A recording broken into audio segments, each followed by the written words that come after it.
আসসালামু আলাইকুম, কেমন আছেন সবাই?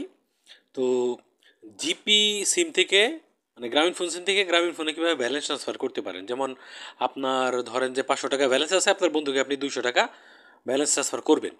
তো সেটা আপনি কীভাবে করতে পারেন? তো সেই জন্য আমাদের প্লে স্টোরে যেতে হবে। প্লে স্টোরে যাওয়ার পরে আমরা এখানে সার্চ বক্সে লিখব হচ্ছে মাই জিপি। তো মাই জিবি লিখে দিলাম। মাই জিবি লেখার পরে এখানে মাই জিবি অ্যাপ্লিকেশন চলে আসবে। এটা আপনাকে ইনস্টল করতে হবে। আমার ইনস্টল করা আছে, ঠিক আছে।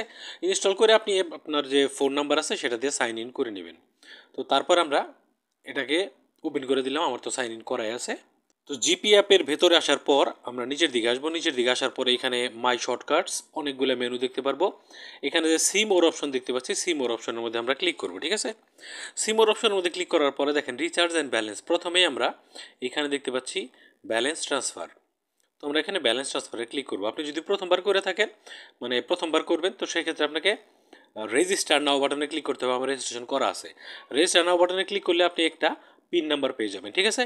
সেই পিন নাম্বার এখানে দিতে হবে। আর যদি আপনার আগে রেজিস্ট্রেশন করা থাকে তাহলে ফরগেট পিনে ক্লিক করবেন, আপনার একটা কোড আসবে। সেই কোড দিয়ে আপনি নতুন পিন কোড সেট করে নেবেন, ঠিক আছে। এখন আপনি ব্যালেন্স ট্রান্সফার করবেন কিভাবে? তো এইখানে প্রথমেই আপনার যাকে টাকাটা পাঠাবেন, ব্যালেন্স ট্রান্সফার করবেন, সেই নাম্বারটা এখানে দিতে হবে। যেমন আমরা এখানে যে কোনো একটা নাম্বার তুলে নিলাম, ঠিক আছে। তুলে নেওয়ার পরে এইখানে আপনার অ্যামাউন্ট দিতে হবে। দেখেন অ্যামাউন্টের এখানে বলছে 10 থেকে 100 টাকা। 10 থেকে 100 টাকা আপনি পাঠাইতে পারবেন, মানে একবারে আর কি। তো 100 টাকা করে আপনি অনেকবার মানে বারবার পাঠাইতে পারবেন। যেমন 100 পাঠাইলেন, তারপর আবার 100, আবার 100, আবার 100, এরকম করে আপনি পাঠাইতে পারবেন। যেমন এখানে আমি 100 লিখে দিলাম। 100 লিখে দেওয়ার পরে এখানে আপনি পিন নাম্বার দেবেন। আপনার যে পিন নাম্বার থাক না কেন, সেই পিন নাম্বার দিয়ে আপনি এখানে ট্রান্সফারে ক্লিক করলেই এটা কিন্তু সাথে সাথে ট্রান্সফার হয়ে যাবে। তো এইভাবে জিবি থেকে জিবি সিমে আপনি কিন্তু খুব সহজেই ব্যালেন্স ট্রান্সফার করতে পারবেন।